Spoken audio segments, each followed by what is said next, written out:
Back from the international break for more European soccer action. This weekend I'll look at 10 different games in the EPL, the Bundesliga, La Liga, and Serie A for this weekend's soccer best bets. We've also got another video coming out this weekend for the last weekend of regular season MLS action. Be sure to check that one out as well. And if you find this information helpful, give the video a like, subscribe to the channel, give that thumbs up, and you can get more soccer bets all year long.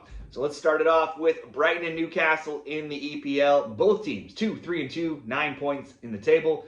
Brighton have only lost 2 of 9 overall matches, none of their last 4. All 9 of those games have seen at least 2 goals scored. They've scored in 8 of those 9, conceded in 8 of 9. Both teams' score bets have gone 6-3. In 10 overall matches, Newcastle only has 3 losses, but they have won 3 of 4. They've started to improve lately. They've scored 4-1, 4, and 2 goals, and they've also kept back-to-back clean sheets. And the new signing of Ultimate has made a big impact with 3 goals now in the last 3 games. It was close last year when these teams met. It was a 1-0 Brighton win, 2-1 Brighton win, and a 1-1 draw. That makes both teams to score bets now 5-1 in the last 6 between them. Brighton hasn't lost a home EPL game against Newcastle in the 8 all-time meetings. Now this year, Brighton's 3 home games have all seen the both teams to score hit. Meanwhile, Newcastle's 3 road games have all been 0-0 score lines. So how do we split this up? Maybe an under 3.5 or an under 2.5 or a tight 1-1. Let's back a goal coming from both teams to score. That alone could be an okay bet at around -140, but we'll use that as the anchor leg of this 3-leg parlay, and we'll sprinkle in 2 more options here from the Bundesliga to bump it up. And we'll go to Koln and Augsburg. Koln scores have had their scoring has cooled off a bit. They have 11 goals in 6 games though. It was a rare shutout win for them last game, beating Hoffenheim 1-0. So another game where they got on the score sheet. Augsburg way down in 14th. They've scored 11, allowed 13, so they've had a fair amount of goals in their games. Newly promoted Koln, though, they've scored now in all 7 other games this season. Augsburg have given up a goal in 6 of 7, each of their last 6, considering we have Augsburg scores recently of 3-1, 2-1, 4-1, 2-1, 3-2, and 3-1 in their last 6. Certainly you can make the case for this being a good both teams to score game, or maybe just Koln to score since they didn't get a shutout last game. Augsburg have scored in all of their games as well. Koln's keeper, Marvin Schwab, was absent from training during the international break. He had an injury, also could be doubtful for this game. We're just going to ask Koln to score here at home and move on to Mainz and Leverkusen.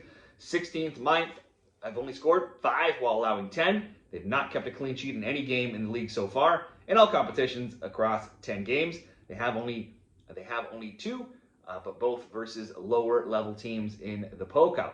And both of those clean sheets against lower level teams from Pokal tournament games. Last game, they got routed 4-0 by the newly promoted Hamburger. This is another team that could be without a keeper. Robin Zettner is suspended, so definitely a team without a keeper, starting keeper here. Leverkusen's 12 goals are 3rd overall in the league. They're 5th in the table. They haven't lost since week 1. They've scored in all 9 matches across all competitions and have multiple goals now in 5 of their last 7.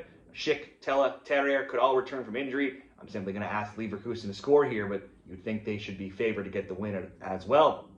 For this parlay, we'll go Leverkusen to score, Koln to score, Brighton and Newcastle, both teams to score. That one comes in at +153. Let's move it along to 3 more games, also on Saturday, spread across a few different leagues here. We'll start it off Bayern Munich and Borussia Dortmund. It's Der Klassiker with first hosting second. Neither team has had a loss yet, both being good defensively. Bayern allowing just 3, Dortmund just 4. Dortmund's 12 goals in 6 games. It's pretty solid. The 24 by Bayern are far and away more than anybody else in the Bundesliga right now. Now, Kane got injured in the last game before the break, but he did return to play with England against Latvia, and he did score twice in the 5-0 win, so he should be back in the lineup. No problem there. Dortmund's star Girassi also got injured in an international break against Guinea, but he was back in training. Looks to be cleared to play, so that's good news. We're probably going to back some goals in this game. That's good news for a Dortmund team who have scored in all 9 overall matches this season, and 4 of those goals have come from Girassi. Last year, these teams drew 1-1, 2-2. There's been 3 or more goals between them in 11 of 12. Both teams' score has gone 10-2. Both teams scoring over 2.5, 9-3. I'll use that as the first leg here. Both teams score over 2.5. The way Bayern are playing, you always expect them to score 2 or 3, and I'm just going to hope that Dortmund can do enough to at least get on the score sheet here as well. That by itself, around -143, could be an okay low-paying single bet by itself. But we'll go to 2 more games as well to make this a much better payout. Barcelona and Girona In La Liga, you would expect Barcelona to respond here after a terrible 4-1 loss to Sevilla in their last game and a 2-1 loss to PSG before that. And they have a perfect opponent to do so against, playing 18th Girona, who are 1-3-4, and they've been outscored 17-5. Some concern, though, certainly some players missing for Barcelona, including Lewandowski and Rafinha and some others. But the Girona have six players listed as doubtful or out as well, and Francis and Martin are suspended with red cards. Last year, Barcelona hammered Girona 4-1 in both meetings, outscoring them a combined 10-2. They've now scored 2 or more goals against Girona in 4 straight meetings. Nothing this season points to a different outcome outside of maybe some players there missing for Barca, but they still have plenty of players who can score, and Girona have a ton of players missing themselves. We'll ask for Barcelona to win and score at least 2 goals for Leg 2. And then finally, Leg 3, Villarreal and Real Betis in also La Liga. It's third Villarreal hosting fourth Betis.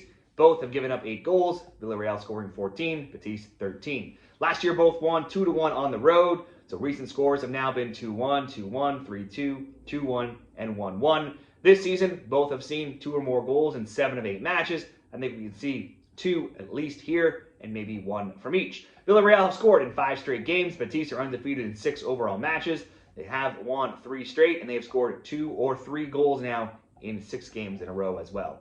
If we look at some shot props, Cucho Hernandez for Betis is second overall in La Liga in shot attempts with 26. Villarreal's Pepe is 5th in shot attempts with 22, 4th in shots on target with 9. Those are some guys you could look at for some props. Villarreal's main attackers look good to go, but they do have 6 players listed as out, doubtful, or suspended, such as the case with defender Santiago Mourinho, who was suspended last game. Both teams score in this game by itself could be maybe an okay single bet. It's around -150. We will pair all of these bets, though, together. Dortmund and Bayern both score over 2.5.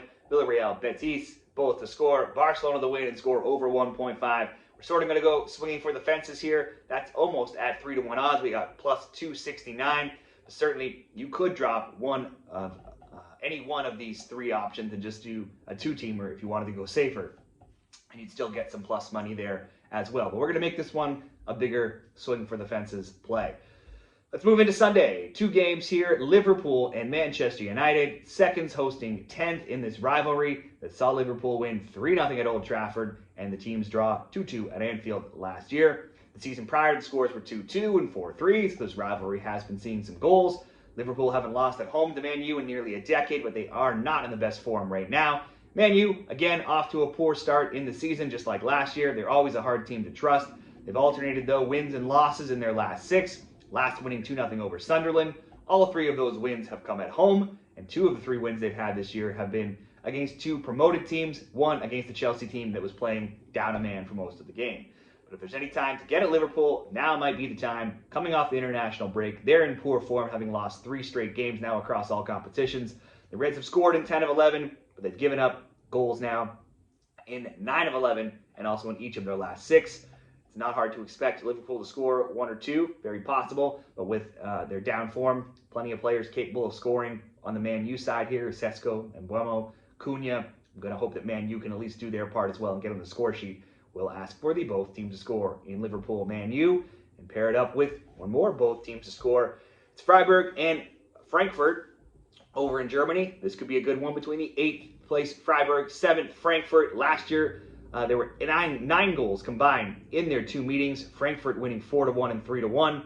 Frankfurt games easily see the most average goals per game in the Bundesliga right now at 5.5. They're a perfect 6-0 to over 2.5 and 5-1 to the over 3.5. They got shut out, though, 3-0 to Bayern Munich last game, but they are playing the top team there. But that's the only time they've not scored. The both teams have scored an over 3.5. Had been 6-0 before that. In fact, their games in reverse order have seen 3, 6, 10, 7, 6, 4, 4, 5, and 5 goals. We switch over to the Freiburg side. They have only 2 losses in 9, none in 6, but they have drawn 1-1, 1-1, and 0-0 in their last 3. So there's been some goals, but a little bit fewer lately. That last game is the only time they've not scored in a game. This looks like it should be some goals, though.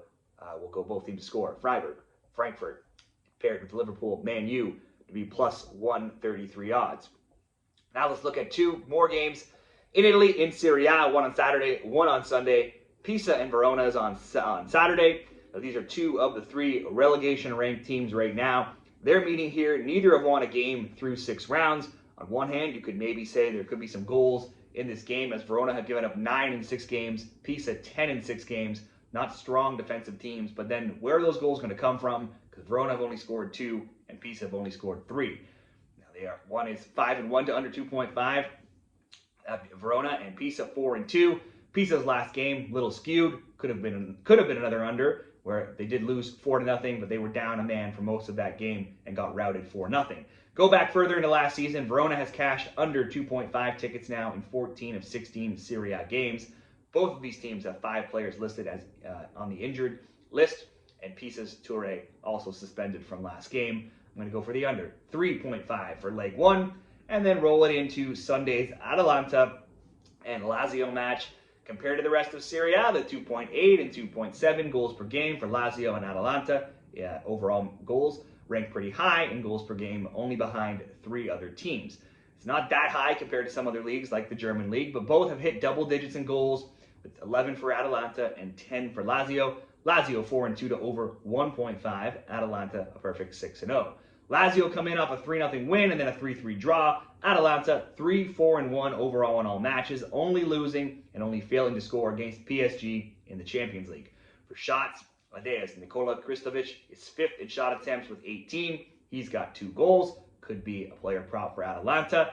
Lazio's Matteo Cancellari is tied in 3rd, 3 goals. He had 2 last game, won the game prior. Unfortunately, fellow multi-goal scorers Castellanos definitely out. He got injured in training and will be out for a while. Zaccagni could be out too. He also possibly could still return to the squad from his injury, still up in the air. They're also hoping to get back Dia, which is a question mark. I'm going to hope that one or both of those guys make it back, because we're going to bet on some goals here. This could possibly be maybe a 1-1. Atalanta have scored in nearly every match, but then they have only 1 clean sheet in 8 games. Atalanta already have 4 1-1 draws, but they've also allowed more than 1 goal only 1 time. That was against PSG. Lazio have 6 goals scored in their last 2 games. So let's back that both teams to score with Atalanta and Lazio paired with under 3.5. Pisa and Verona to come in at plus 116 odds over at DraftKings. That'll wrap up this weekend's soccer best bets across the top 4 leagues in Europe. Give the video a like, subscribe to the channel on your way out if you haven't already. There's a summary in the graphic at the end. Let me know what you like in this weekend's games down there in the comments, and best of luck.